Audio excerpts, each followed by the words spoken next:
When Captain Maria Santos received the passenger manifest for what should have been a routine 45-minute flight to SpaceX's Starbase facility, her hands began to shake. 7 names stared back at her from the screen, names that belonged to people who were supposed to be dead. A quantum physicist who vanished after testifying about weapons technology. A journalist who exposed satellite sabotage attempts. A Ukrainian intelligence officer presumed killed in an explosion. A Russian oligarch who died in a car accident that wasn't an accident. All witnesses to something called Project Constellation. All people who knew too much to stay alive. Maria had been flying private jets for 15 years, but she had never seen a passenger list that looked like a hit list. As she watched Elon Musk approach the aircraft with his security detail, one terrifying question echoed in her mind. Was she flying these people to safety, or was she flying them to their deaths? When her phone buzzed with a photo of her daughter Isabella and the message, "Don't let that plane take off," Maria Santos faced an impossible choice that would expose a conspiracy reaching the highest levels of government and change the course of American democracy forever. What happened next would prove that sometimes the most dangerous passenger manifest carries the bravest passengers of all. Austin Bergstrom International Airport, Texas, March 15, 2025, 6:47 a.m. Captain Maria Santos stared at the passenger list on her tablet, and her coffee cup slipped from her trembling fingers. The hot liquid splashed across the cockpit floor of Elon Musk's Gulfstream G650ER, but she barely noticed 7 names. 7 people who should never be on the same airplane. She had been flying private jets for 15 years.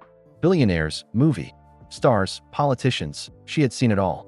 But nothing had ever made her blood run cold like this list. Through the cockpit window, she watched ground crews preparing the aircraft for the short flight to Starbase, SpaceX's rocket facility in South Texas.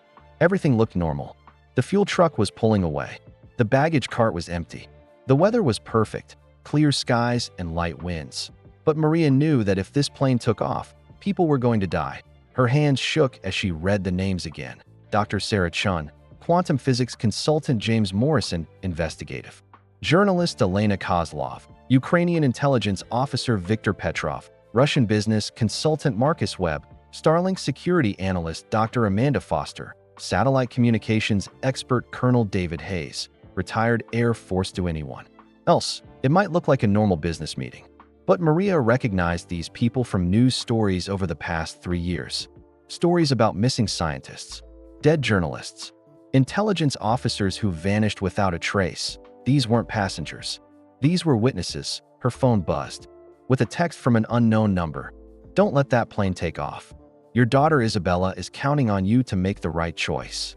Maria's heart stopped. Isabella was supposed to be safe at the University of Texas, studying to become an aerospace engineer, just like her father had been. The text included a photo of Isabella walking across campus. Taken just minutes ago, someone was watching her daughter. Through the aircraft window, she saw Elon Musk walking toward the plane, checking his phone as he always did. Behind him came the passengers, one by one. Maria watched each face appear in the morning sunlight. Viktor Petrov wore dark sunglasses and a baseball cap, but she recognized him from old news photos. He was supposed to be dead, killed in a car accident in Monaco last year. But there he was, very much alive, carrying a small briefcase. Dr. Sarah Chun looked nervous, constantly checking over her shoulder. She was the quantum physics expert who had disappeared after testifying to Congress about weapons technology transfers. James Morrison, the investigative journalist, walked with the careful steps of someone who knew he was being hunted. His stories about Starlink satellite problems had made him famous and dangerous. Elena Kozlov moved like a soldier, alert and ready for trouble. The Ukrainian intelligence officer was supposed to have died in an explosion in Kharkiv 2 years ago. Maria had read about all of them in the news. Stories that appeared briefly and then vanished from the headlines. Stories about people who knew too much about something called Project Constellation. Her ex-husband Jake had mentioned that name before his own mysterious death in a car accident 6 months ago. He had been working as an engineer for a government contractor, building satellite communication systems. The night before he died, he had given her a small encrypted drive and made her promise to keep it safe. "If anything happens to me," Jake had said, "this contains everything the world needs." to know about what's really happening in space. Maria had hidden the drive and tried to forget about it. But now, looking at this passenger list, she realized that Jake's death hadn't been an accident. None of their deaths had been accidents. Her radio crackled to life. "Captain Santos?" Musk's voice came through the intercom. "We're ready for departure. How long until we can get airborne?" Maria stared at the engine start switches. All she had to do was flip them, and the Gulf Stream would come to life. In 45 minutes, they would be at Starbase. Whatever meeting was planned there would happen, and then these 7 people would probably disappear forever. But if she refused to fly, her daughter might disappear instead. Maria closed her eyes and thought about the choice Jake had faced 6 months ago. He had chosen to protect the truth, even though it cost him his life. He had trusted her to continue that fight if necessary. She opened her eyes and keyed the intercom. "Mr. Musk, we have a problem." "What kind of problem, Captain?" Through the passenger windows, she could see worried faces looking toward the cockpit. Dr. Chun was gripping her armrest. Morrison was taking notes on his phone. Petrov sat perfectly still, as if he had been expecting this moment. Maria took a deep breath. In the distance, she could see 3 black SUVs driving fast across the tarmac toward their aircraft. Too fast for airport security. Too deliberate for coincidence. Someone else knew about this flight. "Captain Santos." Musk's voice was sharper. "Now, what's the problem?" Maria's finger hovered over the engine start button.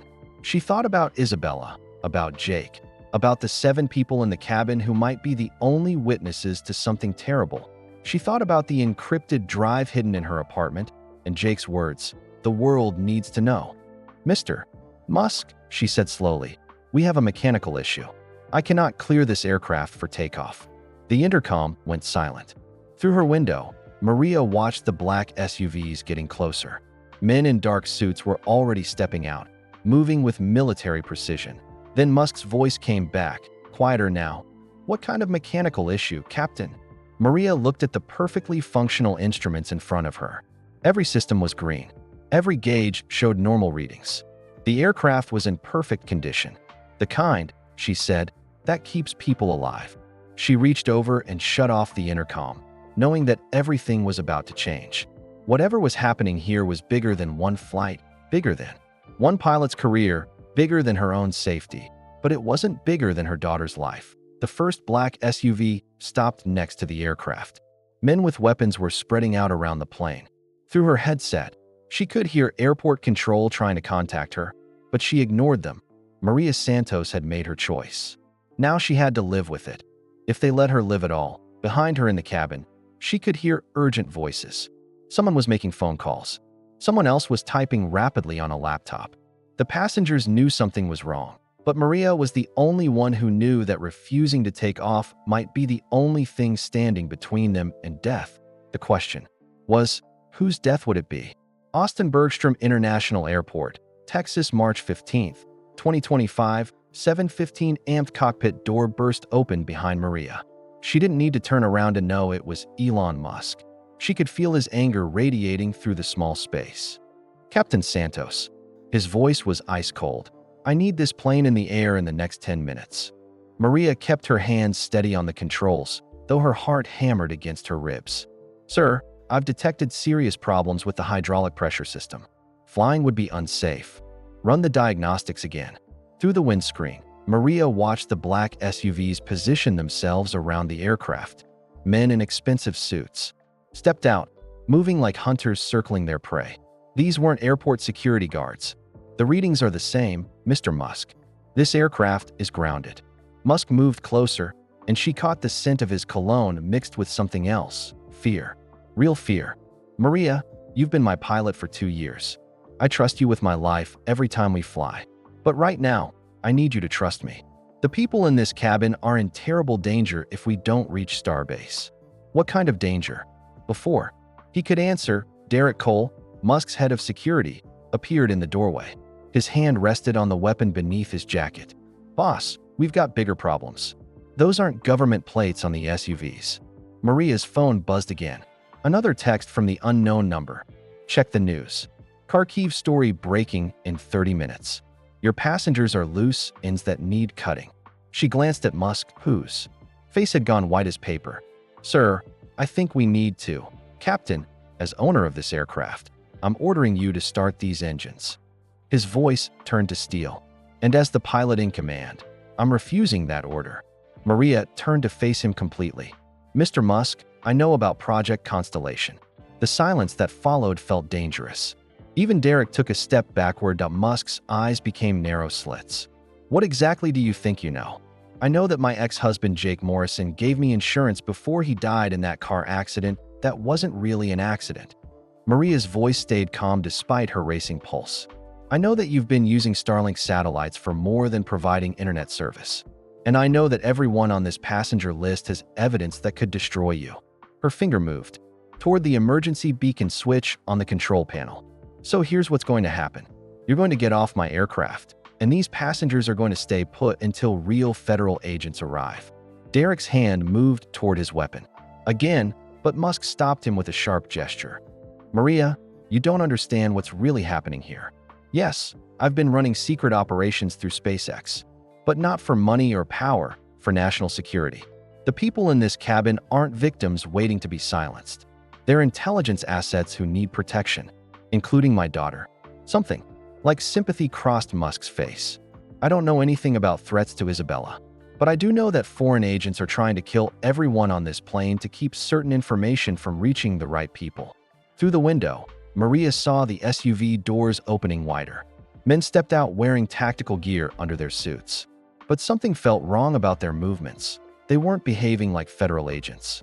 They moved like predators. The first gunshot shattered the morning calm. Maria watched in horror as one of the airport ground crew collapsed beside the fuel truck.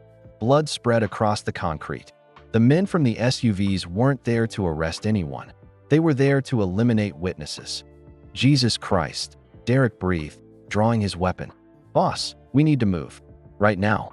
In the passenger cabin, panicked voices erupted. Through the intercom, Dr. Chin's voice crackled with terror. "They found us. Musk, you promised we'd be safe."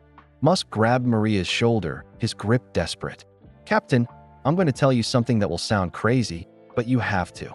Listen, 3 years ago, Russia tried to hack our satellite network to coordinate a massive cyber attack on American infrastructure. The people in this cabin helped us stop it, but they learned about capabilities that both governments want to keep buried forever." Another gunshot rang out. This bullet hit the aircraft's side with a sharp metallic ping. "We were supposed to take them to a secure location where they could be questioned safely and given new identities. But someone leaked our flight plan." Maria's hands flew to the engine controls. "Are you saying this is a rescue mission?" "I'm saying that if we don't get airborne in the next 60 seconds, everyone dies, including Isabella, because they know she's your weak spot." Her phone rang. Isabella's number flashed on the screen. With shaking fingers, Maria answered. "Mom." Isabella's voice was pure terror. "There are men with guns at my dorm. They're asking questions about you. They want to know about Dad's files." The line went dead. Maria stared at Musk, her world spinning. "Out of control. You knew this would happen." "I hoped it wouldn't. But yes, I prepared for the possibility." He pulled out his phone, showing her a live security feed. Isabella was being escorted across campus by 2 armed men in black clothing. "My security team is moving to help her, but they need time." Derek appeared again, blood staining his white shirt. "They're advancing on the aircraft. Maybe 2 minutes before they reach us." In the passenger cabin, Elena Kozlov shouted something urgent in Ukrainian. James Morrison typed frantically on his phone.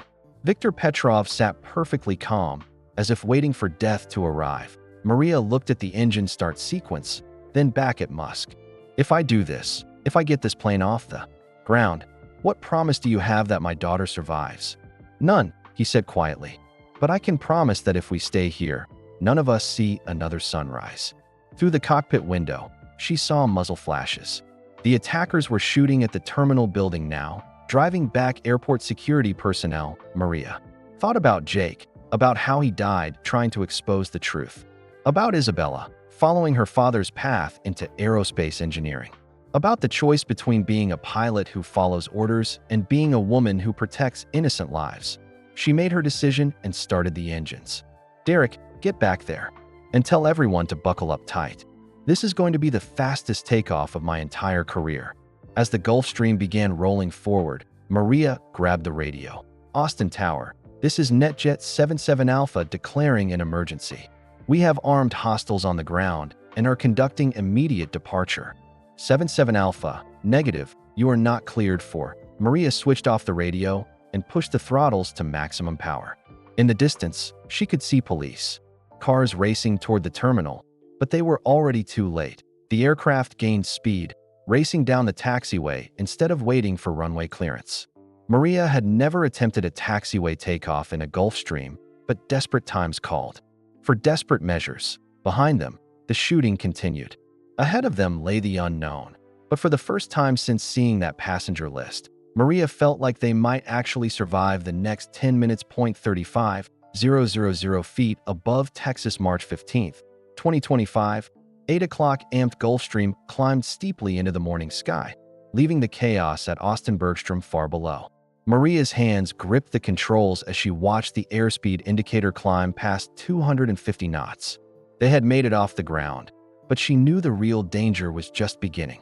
Tower is demanding we return immediately, Derek called from the cabin. They're threatening to scramble fighter jets. Let them try, Maria replied, adjusting their heading toward the Gulf of Mexico. We'll be in international airspace before they can get aircraft in the air. But even as she said it, Maria knew they weren't safe. Whoever had attacked the airport had resources and planning. They wouldn't give up just because their targets had escaped. Through the cockpit door, she could hear urgent voices from the passenger cabin. Dr. Sarah Chun was speaking rapidly in what sounded like Mandarin. Viktor Petrov was on a satellite phone, talking in hushed Russian. Elena Kozlov had pulled out a laptop and was typing with military precision. These people weren't just random passengers. They were a team. Captain Santos. Musk appeared in the cockpit doorway again, his face grim. We need to talk about where we're really going. I thought we were flying to Starbase. That was the original plan. But the attack at the airport changes everything. He handed her a new flight plan. We need to divert to a private airfield in Louisiana. There's a secure facility there where my passengers can be properly protected. Maria studied the coordinates. The destination was a small airport she'd never heard of, surrounded by swampland about 50 miles west of New Orleans. What kind of secure facility? The kind that doesn't officially exist. Before Maria could respond, her phone rang again. This time, it was a number she recognized, Agent David Park from the FBI. She had met him at Jake's funeral 6 months ago. Captain Santos, this is Agent Park. Do not divert to Louisiana. Repeat, do not fly to Louisiana. Your aircraft is being tracked by hostile forces. Maria put the call on speaker so Musk could hear. Agent Park, where should we go? Fly to Dallas. Love Field. We have federal agents standing by to provide protection for your passengers. Musk shook his head vigorously. Don't trust him, Maria. The FBI has been compromised. That's how the attackers knew about our flight plan. Captain, Agent. Park's voice was urgent. Elon Musk is not who you think he is. The passengers on your aircraft are Russian intelligence assets. You're helping them escape with stolen American satellite technology. Maria felt dizzy. Agent Park, my daughter, is safe. We have her in protective custody, but only if you bring that aircraft to Dallas immediately. Musk grabbed the phone from Maria's hand. Park, this is Musk. You know damn well those people in Austin weren't FBI agents. They were private contractors trying to eliminate witnesses to Project Constellation. And you know damn well that Project Constellation was a Russian operation to gain control of American satellite networks. Park shot back. The people on your aircraft are enemy agents. Maria looked back at the passenger cabin. Dr. Chun was showing something on her laptop screen to James Morrison, the journalist. Elena Kozlov was cleaning what looked like a handgun.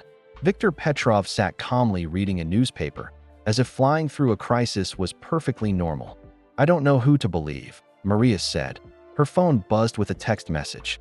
A photo of Isabella sitting in what looked like a federal office, with Agent Park standing beside her. She looked scared but unharmed.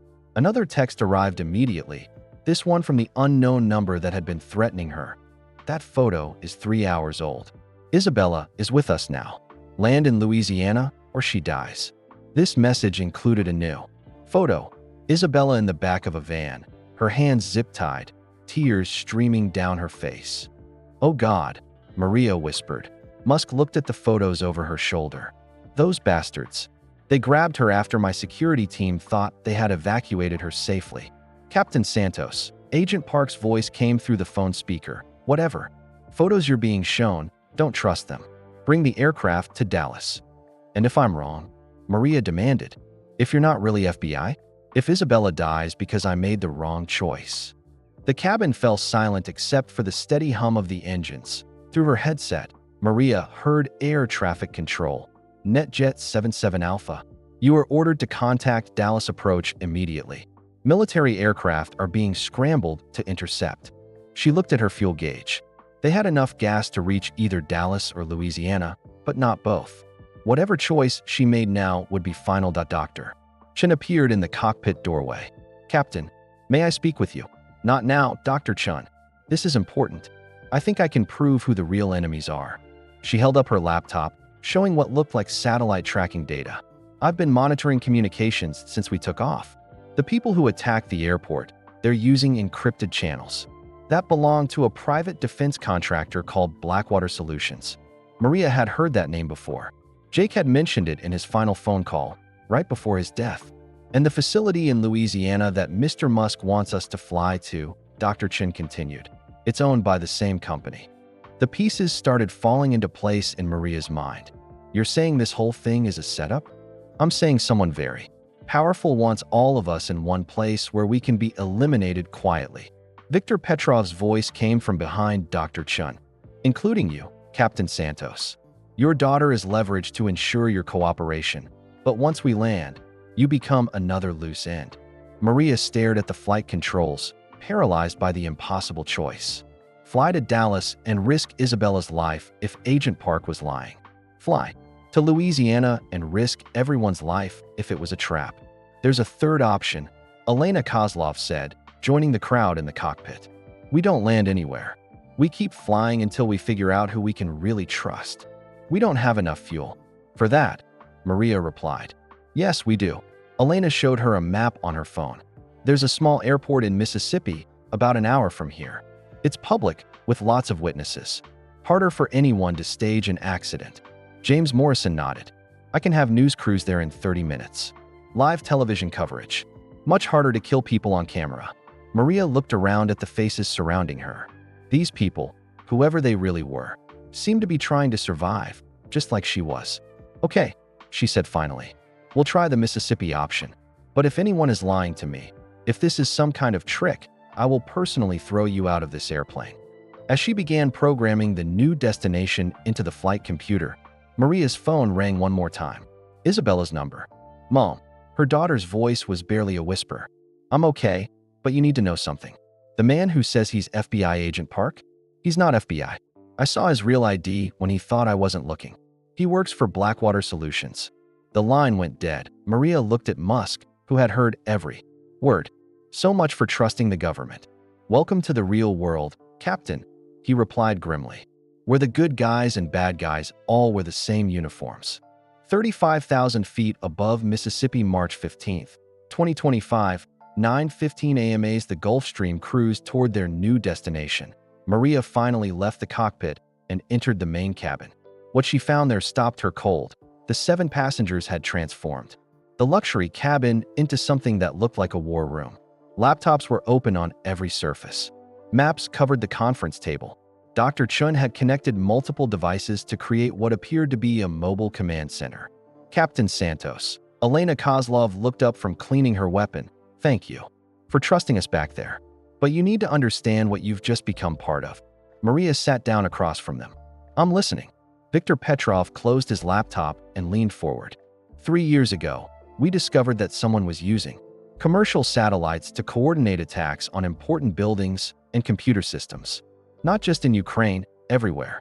Power stations, water treatment plants, banks. James Morrison added, the attacks were designed to look like equipment failures or random terrorism. But there was a pattern. Someone with access to real-time satellite data was planning a systematic attack on Western countries. And you all know who it was. Dr. Chin nodded. We thought we did. The evidence pointed to Russian criminals working with certain American defense companies. Victor was supposed to be one of them. Supposed to be? Victor's English was heavily accented but clear. I was working undercover, Russian intelligence, but helping the Americans. When my cover was blown, they tried to kill me in Monaco. Elon's people saved my life. Maria turned to Musk. So you are working for the government? It's more complicated than that. Musk ran his hands through his hair. When we launched Starlink, we accidentally created the world's most powerful spy network. Every satellite can monitor phone calls, track vehicles, even control electronic systems on the ground. Dr. Chen explained further. The computer processing power Elon developed for SpaceX can break most secret codes in real time. It makes Starlink satellites incredibly valuable and incredibly dangerous. The problem, Elena continued, is that multiple governments and criminal groups realize this. They've been trying to gain control of the satellite network through bribes, blackmail, and infiltration. Morrison pulled up files on his laptop. 6 months ago, we discovered that someone had successfully hacked into the Starlink control systems. They were using the satellites to coordinate what looked like a massive false attack. Attacks on American buildings and systems that would be blamed on foreign countries, giving the military an excuse to attack China and Russia. But the real goal was to create enough chaos for certain people to take control of all global communications. Maria felt the weight of this information. Who was behind it? The cabin fell silent. Finally, Musk spoke. That's what we were flying to Starbase to figure out. We have evidence, but we need to examine it in a secure location before we can act. Victor opened a briefcase and removed a device that looked like a modified smartphone. This contains the access codes to the hacked Starlink satellites.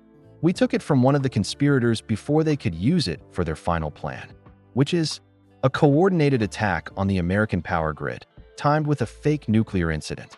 The goal is to create enough fear and confusion to justify military control over all communications and internet access. Elena added, basically, they want to turn the internet into a weapon of government control, using Elon's own satellites to do it.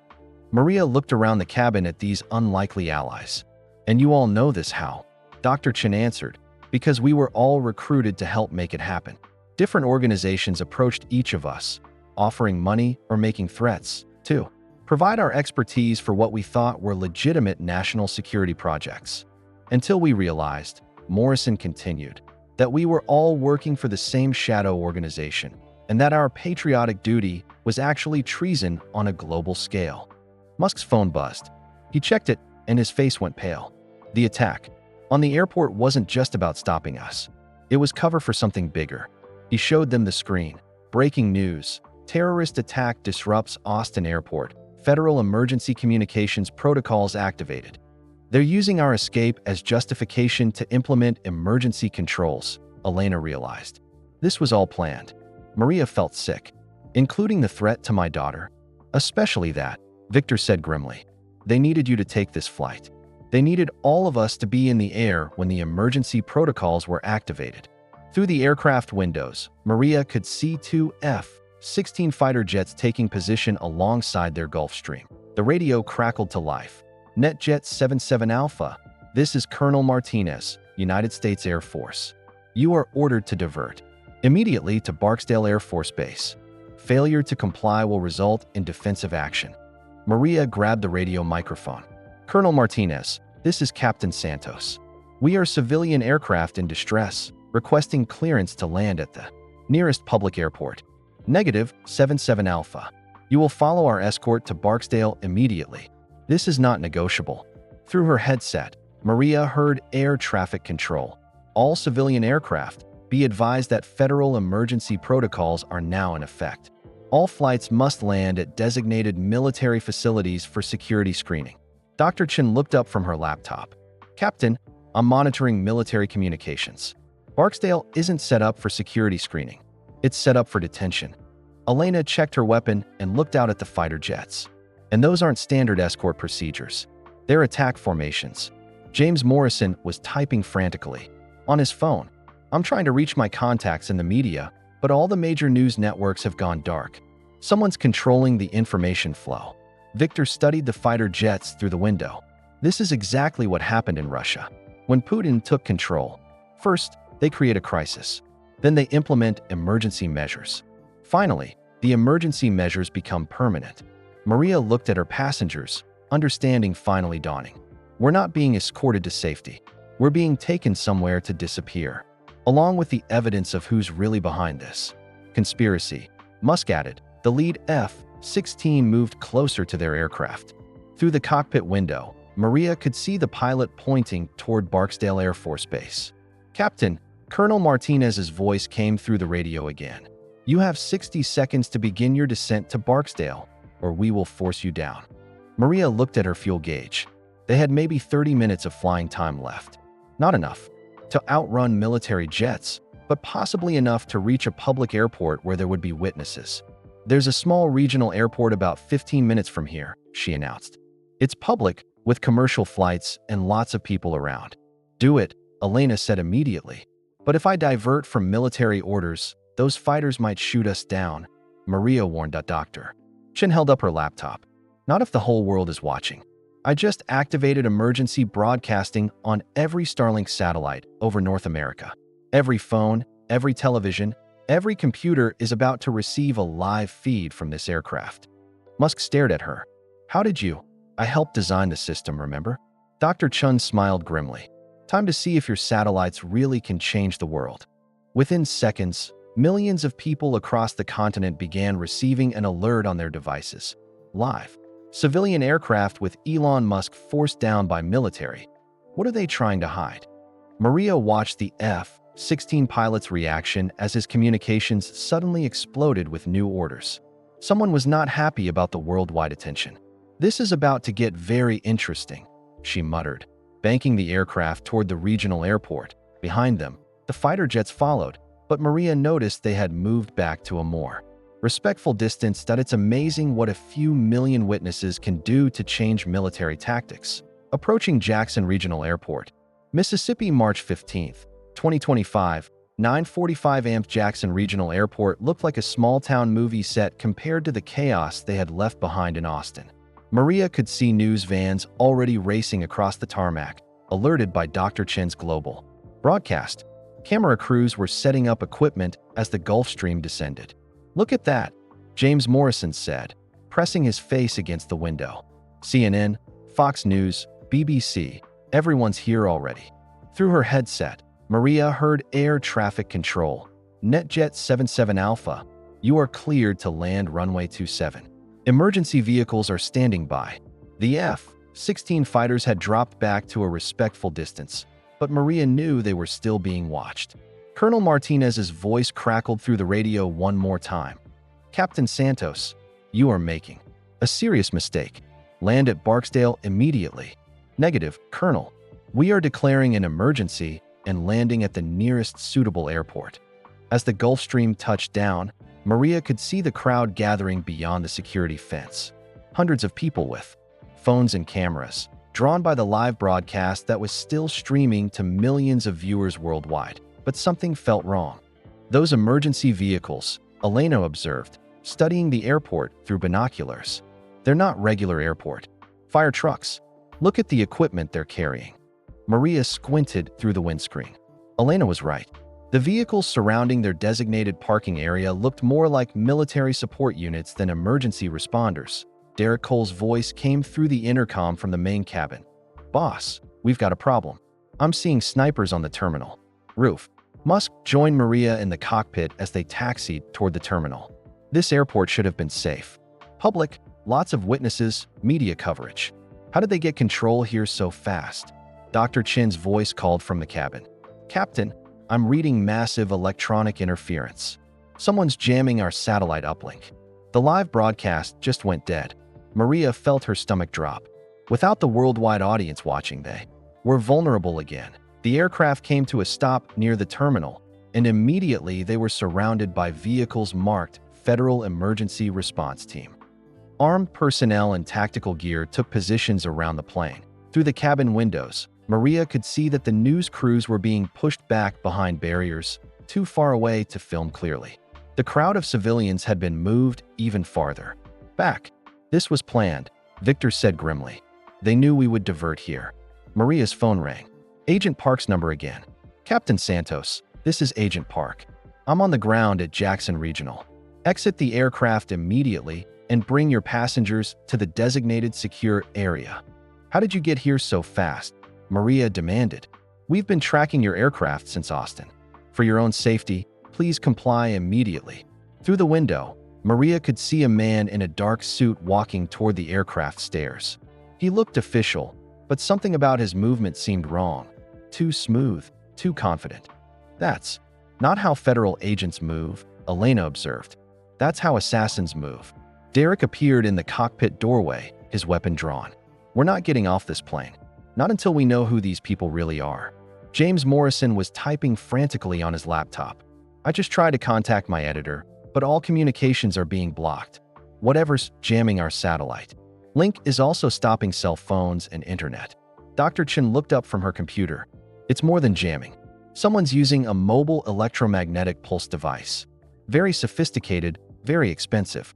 Government-level technology." The man in the dark suit reached the bottom of the aircraft stairs and called up through a megaphone. "Passengers of NetJet 77 Alpha, you have 60 seconds to exit the aircraft. This is for your own protection." "Protection from what?" Musk called back. "From the terrorist threat that followed you from Austin." Elena laughed bitterly. "Terrorist threat? That's rich, considering they're the ones who staged the airport attack." Maria studied the scene outside. The Federal Emergency Response vehicles were positioned to block any escape routes. The news crews were being held so far back they couldn't see what was happening. And the man with the megaphone had the cold eyes of someone who had killed before. "We need another option," she said. Victor opened his briefcase and pulled out what looked like a small radio. "I still have one trick left." He extended the antenna and began speaking in rapid Russian. "What are you doing?" Morrison asked. "Calling. In a favor from some old friends." Within minutes, Maria heard the sound of helicopter rotors approaching. Through the window, she could see two black helicopters coming in fast and low. The man with the megaphone immediately began shouting orders. To his team, the federal agents scrambled to defensive positions. "Those are Russian helicopters," Dr. Chen said, studying them through binoculars. "No," Victor corrected her with a slight smile. "Those are American helicopters flown by Russian pilots." Sometimes, the line between allies and enemies is thinner than people think. The helicopters landed on the far side of the runway, and Maria could see armed personnel emerging. But these new arrivals wore completely different uniforms and moved with military precision. Her phone buzzed with a text from an unknown number. "This is General Patricia Wells, United States Air Force. The personnel surrounding your aircraft are not federal agents. They are private military contractors. Stay on the plane until my team secures the area." "How do we know who to trust?" Maria asked. Before anyone could answer, the shooting started. The fake federal agents opened fire on the helicopters. The helicopter teams returned fire immediately. Within seconds, the quiet regional airport had become a battlefield. "Get down," Derek shouted. As bullets began hitting the aircraft's hull, Maria threw herself to the floor of the cockpit as the windows above her head exploded in a shower of safety glass. Through the chaos, she could hear Victor speaking calmly into his radio, coordinating something. "The news crews," Morrison shouted. "They're filming everything." Maria lifted her head enough to see that the camera crews, despite being pushed back, were capturing the entire gun battle on live television. The electronic jamming that had blocked their satellite broadcast apparently didn't affect regular television signals. "Good," Elena said, checking her weapon. "Let the world see what these people are really like." The gun battle lasted only minutes, but it felt like hours. When the shooting finally stopped, the fake federal agents were either dead or surrendering. To the helicopter teams, General Wells approached the aircraft personally, her hands visible and empty. "Captain Santos, this is General Wells. You can safely exit the aircraft now." Maria looked at her passengers. They had been betrayed by fake FBI agents, attacked by private military contractors, and saved by Russian-piloted American helicopters. She was no longer sure what was real and what was deception. "How do we know you're really General Wells?" she called out. The general held up her military ID where the aircraft cameras could see it.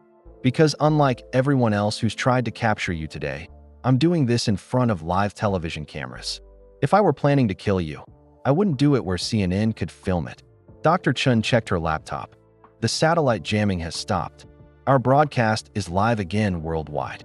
James Morrison looked up from his phone. And my editor just confirmed that General Wells is who she says she is. She's been investigating private military contractor abuses for the past year. Maria made her decision. Okay, we're coming out. But slowly, and in full view of the cameras. As they prepared to leave the aircraft, Victor handed the briefcase with the satellite access codes to Dr. Chen. Keep this safe. It's the key to stopping the real conspiracy. What real conspiracy? Maria asked. Elena answered grimly. The one that just used this entire incident as a distraction while they implemented their final plan. Through the aircraft windows, Maria could see emergency broadcasts starting to appear on the news crew's equipment. Something big was happening while the world's attention was focused on their dramatic rescue. What final plan? She demanded. Musk checked his phone and his face went white. The power grid. While we were fighting for our lives here, someone just shut down electrical power to half the eastern United States. Maria realized with growing horror that everything they had been through, the airport attack, the flight, the gun battle, had been an elaborate distraction. While the world watched their drama unfold, the real attack had begun. Jackson Regional Airport, Mississippi, March 15, 2025, 10:30 a.m. Maria stepped off the aircraft with her passengers, surrounded by General Wells's legitimate military personnel. The bodies of the fake federal agents lay scattered across the tarmac, their true employer's identity about to be exposed to the world. General Wells, Maria said as they reached the terminal, "We need to contact my daughter immediately." Already. Handled, Captain Santos. The general showed her a live video call on a secure tablet. Isabella appeared on screen, sitting safely in what looked like a real FBI office, with Agent David Park, the actual FBI agent Park, standing beside her. "Mom." Isabella's voice was filled with relief. "Are you okay? We've been watching everything. On the news." "I'm fine, honey. But there's something much bigger happening." Dr. Chen opened her laptop and connected it to the airport's emergency broadcast system. "General, you need to see this. The power outages aren't random system failures." The main screen in the terminal lobby displayed a map of the United States. Red zones spread across the eastern seaboard like a disease, showing major cities going dark one by one. New York, Boston, Philadelphia, Washington, D.C. Elena read from the display. "They're systematically shutting down power to every major government and financial center." James Morrison was on his phone with his news contacts. "My editor says the stock market crashed 30 minutes ago. Banking systems are failing. The internet is down in most major cities." Victor studied the pattern on the screen. "This isn't a cyber attack from foreign countries. The timing is too precise, too coordinated. Someone with inside access to American infrastructure is doing this." General Wells pulled out her secure communication device. "I'm getting reports that NORAD is tracking unusual satellite activity over the affected areas. Someone's using orbital platforms to coordinate the attacks." "Starlink satellites," Musk said quietly. "They're using my own network against the country." Dr. Chen's fingers flew across her keyboard. "The access codes Victor recovered, they're not just for monitoring communications. They're for controlling infrastructure through satellite links." She pulled up technical diagrams that meant nothing to Maria, but clearly terrified the others. "Look at this. Power grids, water systems, transportation networks, everything connected to the internet can be controlled remotely through the satellite network. But who has this level of access?" General Wells demanded. Elena pointed to one of the dead contractors on the tarmac. "Check his identification.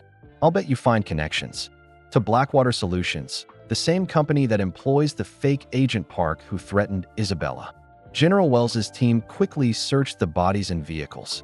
Within minutes, they had identification cards, weapons, and communication equipment, all traced back to Blackwater Solutions. Blackwater is a subsidiary of Meridian Defense Corporation. Morrison read from his phone, checking corporate records. And Meridian Defense has contracts with NASA, the Department of Defense, and the National Security Agency. Victor nodded grimly. "In other words, the people attacking American infrastructure have security clearances and government contracts." Dr. Chen looked up from her computer. "It gets worse. I'm reading Starlink control logs from the past 6 months. Someone's been gradually installing backdoor access to every satellite in the network." "Installing it how?" Musk demanded. "Through Routine software updates that your own engineers approved. The modifications were hidden in normal maintenance code. Maria felt sick. You're saying people inside SpaceX were working with the conspirators? Not necessarily inside SpaceX, Elena corrected, but definitely inside the government agencies that oversee space technology. Someone with the authority to approve software. Changes. General Wells was speaking rapidly into her secure phone. When she finished, her face was pale. The Pentagon confirms it. The satellite modifications were approved by Deputy Director Harrison at the National Security Agency. Harrison, Morrison said. That's the same name as the fake federal agent who threatened Captain Santos at the airport in Austin. Family connection? Maria asked Dr. Chen was already searching. Brothers. Agent Harrison works for Blackwater Solutions. Deputy Director Harrison works for the NSA. Both have been coordinating this operation for months. The pieces were finally coming together, but the picture they formed was terrifying. A conspiracy involving private military contractors, government, officials, and space technology, all designed to create a crisis that would justify authoritarian control over American communications and infrastructure. The fake terrorist attack this morning, Elena realized, was supposed to be blamed on foreign hackers using Starlink satellites. It would have given the government an excuse to seize control of the entire network. And once they controlled Starlink, Victor added, they could control everything connected to the internet. Banking, power, water, transportation, the entire economy. General Wells looked around at the group. So what stopped them? We did, Maria said, by refusing to play our assigned roles, by trusting each other instead of trusting authority figures, by making their conspiracy visible to the whole world. Dr. Chen held up the access codes device. And by recovering this, with these codes, we can reverse the satellite modifications and restore normal control to the infrastructure systems. But first, Morrison said, we need to expose everyone involved. The Harrison brothers, Blackwater Solutions, Meridian Defense Corporation, the entire network of conspirators. General Wells nodded. My investigation team has been building cases against defense contractor corruption for months. What you've provided today gives us everything we need for arrests and prosecutions. Through the terminal windows, Maria could see more military vehicles arriving. But these carried legitimate federal agents with proper identification and warrants. The arrests are already beginning, General Wells continued. FBI teams are moving on Blackwater facilities in Virginia and California. NSA Security is arresting Deputy Director Harrison as we speak. Elena smiled for the first time since Maria had met her. And the power grid. Dr. Chun was typing rapidly. I'm uploading the reversal codes to every Starlink satellite now. Power should start coming back online within the hour. Victor closed his briefcase and stood up. My work here is finished. Time for Victor Petrov to disappear again. What about your safety? Maria asked. I'll be fine. The real conspirators are about to be too busy defending themselves to worry about one retired Russian agent. James Morrison was already writing on his laptop. This is going to be the biggest story of the century.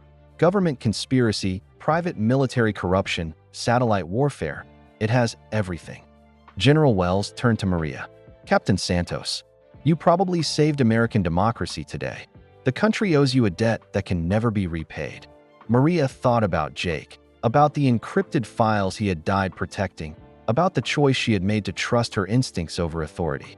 I just did what any pilot would do, protected my passengers, and chose the safest course of action. Dr. Chen looked up from her computer. Power's coming back online across the eastern seaboard.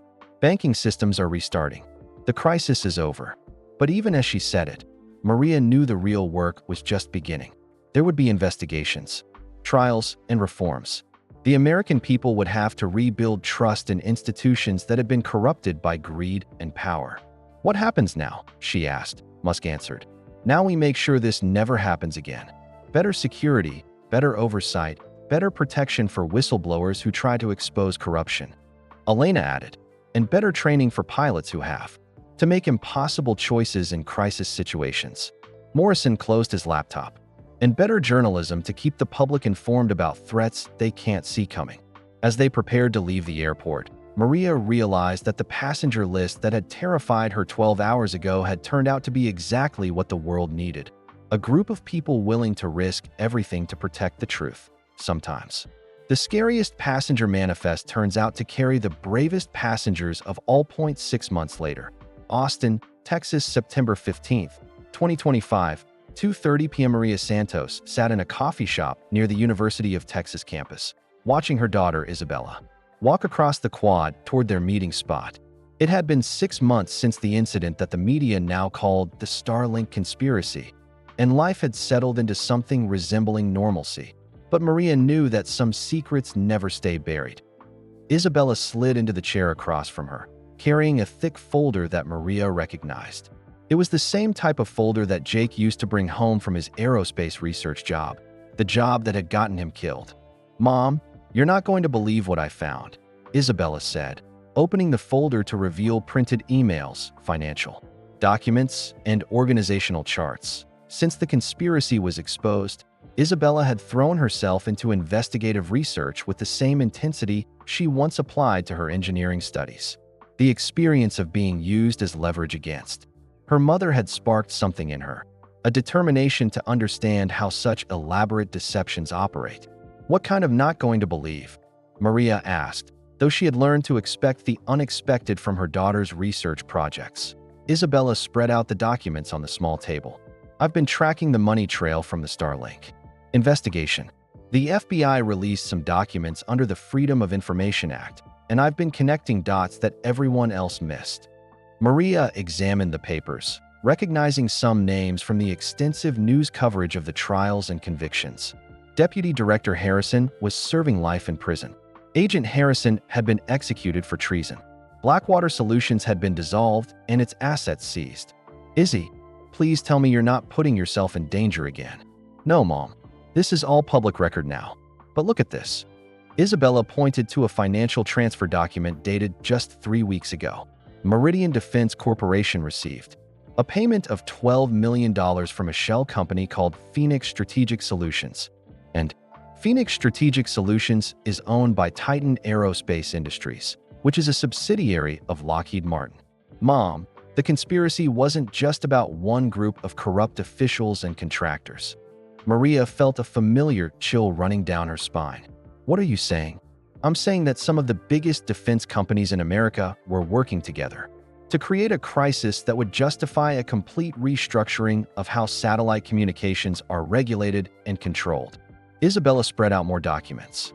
"Look at the timeline. 3 months before your flight, Congress was debating whether to break up SpaceX's dominance in commercial satellite launches." Maria studied the timeline Isabella had constructed. "They were planning this for months. Years, actually. I found references to something called Project Phoenix going back to 2023, right after Starlink started providing internet service to Ukraine during the war." Isabella pulled out her laptop and showed her mother a series of news articles and congressional testimony transcripts. "Think about it. If the false flag operation had succeeded, if infrastructure attacks had been blamed on hostile use of Starlink satellites, what would have happened? Government seizure of the satellite network," Maria realized, "which would have been managed by the same defense contractors who orchestrated the crisis. They would have gained control of the world's most powerful communications network while appearing to be patriotic Americans protecting national security." Maria thought back to that terrifying morning in the cockpit, to the moment she chose to trust her instincts over her orders. But why involve Elon directly? Why put him on the aircraft with the witnesses? "Because they needed him to be a witness to his own downfall," Isabella explained. "Think about the narrative they were constructing. Eccentric billionaire satellite network gets hacked by foreign agents. Innocent people die. Musk himself barely escapes with evidence of his own company's security vulnerabilities, making him look either complicit or incompetent. Exactly. Either way, it justifies government seizure of his technology." Isabella showed her another document. "But here's what really concerns me. Some of these financial transfers are dated after all the arrests." Maria leaned forward. "After 3 weeks ago, Phoenix Strategic Solutions received another payment, $8 million this time, from a different shell company. The conspiracy might have been exposed and prosecuted, but the money is still moving." Before Maria could respond, her phone buzzed with a text from an unknown number. "Stop digging or your daughter will have the same accident as her father." Maria's blood ran cold. She showed Isabella the message. "Mom, this is the exact same pattern from before. They're still trying to control the narrative, even after everything that happened." Maria stood up quickly. "We're leaving." Now, as they gathered their things, Maria noticed a man in a dark suit sitting 2 tables away, speaking quietly into a phone while watching them. When he saw her looking, he immediately stood and walked toward the exit. "Isabella, do exactly what I say. Walk normally toward your dorm, but take the route past the engineering building where there are security cameras." They left the coffee shop together, but Maria could feel eyes on them. In her peripheral vision, she spotted at least 2 more people who seemed to be coordinating their movements with theirs. "Mom, my car is in the opposite direction," Isabella whispered. "Forget the car. We're going to campus security." As they walked, Maria's phone rang. Elon Musk's number. "Maria, where are you right now?" "On campus with Isabella." "What?" "Because I just got a call from General Wells. 3 of the Meridian defense executives who were supposed to be in federal prison have disappeared. Their transport vehicle was attacked yesterday during a routine transfer. They think you and Isabella might be targets." Maria grabbed Isabella's arm, quickening their pace. "Elon, we're being followed right now. Get to the engineering building. My security team is already on their way." The line went dead. Behind them, Maria could hear footsteps moving faster, trying to keep pace without appearing obvious. "Mom, there's something else," Isabella said urgently. In Dad's original files, the ones he hid before he died, there was a reference to something called Phase 2. "I think the Starlink conspiracy was just the beginning." They reached the engineering building, but instead of entering, Maria pulled Isabella around to the side entrance where delivery trucks typically park. Her pilot training had taught her to always have multiple exit strategies. What kind of Phase 2? Complete control of GPS satellites. If they couldn't get Starlink, they were going to try to compromise the global positioning system. Think about it. Shut down GPS, and you shut down everything from airline navigation to bank transactions to military operations. Maria's phone buzzed with another text, this time from General Wells. "Stay exactly where you are. Do not move until my team arrives."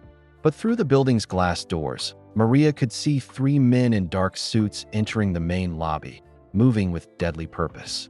They weren't waiting for the military. "New plan," Maria whispered to Isabella. "See that catering truck by the loading dock? We're going to walk over there very casually, like we belong here." They moved toward the truck, but Maria could see they were being flanked. 2 more men had appeared from the direction they came, cutting off their retreat. Isabella suddenly stopped walking. "Mom, I recognize one of them. That's Dr. Kenneth Morrison, no relation to the journalist James Morrison. He was one of Dad's colleagues at the Aerospace Research Lab." "Are you sure?" "Positive. He came to Dad's funeral, said he was sorry for our loss, and asked if Dad had left any work materials at home." The pieces clicked together for Maria. He wasn't paying respects. He was looking for Jake's evidence files, which means he's been hunting for them this entire time. Dr. Morrison spotted them and began walking directly toward them, no longer pretending to be casual. Maria could see something in his hand, not a weapon, but some kind of electronic device. "Ladies," he called out, his voice carrying across the parking area. "I think we need to have a conversation." Maria pushed Isabella behind the catering truck. "About what, Dr. Morrison?" "About the classified satellite protocols your husband stole from our research facility before his death. About the GPS modification codes your daughter has been investigating. About the fact that you've both become significant national security risks." Isabella whispered urgently. "Mom, he's not working for the same people who tried to control Starlink. Look at his jacket. That's a NASA contractor badge." Maria's world tilted again. NASA was involved in this. Dr. Morrison continued approaching, flanked by his associates. "Mrs. Santos, your husband accessed classified GPS modification protocols that could destabilize global navigation systems. We've been trying to recover those files to prevent them from falling into hostile hands." "Hostile hands like yours," Maria called back. "Like foreign intelligence services who would pay billions for the ability to shut down American GPS satellites on command." Isabella grabbed her mother's arm. "Mom, what if he's telling the truth? What if Dad wasn't just exposing a conspiracy? What if he accidentally stole something that could be used as a weapon?" Before Maria could answer, black SUVs with legitimate federal markings screamed into the parking lot. General Wells and her team emerged with weapons drawn, creating a tense standoff between the NASA contractors and military personnel. "Dr. Morrison," General Wells shouted, "step away from the civilians." Morrison raised his hands but didn't retreat. "General Wells, these civilians are in possession of classified materials that pose a clear and present danger to national security." "What materials?" Wells demanded. Isabella stepped out from behind the truck, holding Jake's original encrypted drive, the one Maria didn't even know she still had. "These materials, General Wells. The ones my father died protecting." Maria stared at her daughter in shock. "Isabella, what are you doing?" "What Dad should have done from the beginning. Telling the truth to everyone at once, so no one can manipulate the narrative anymore." Isabella held up the drive where everyone could see it. "This contains proof that multiple government agencies and defense contractors have been secretly modifying satellite systems for surveillance and control purposes, in violation of international space law and the Constitution. But it also contains," Dr. Morrison added, "the access codes that could allow anyone to shut down GPS satellites, cripple air traffic control, and disable the navigation systems of every military vessel worldwide." General Wells lowered her weapon slightly. "Isabella, give me the drive. We'll ensure it's handled properly through official channels.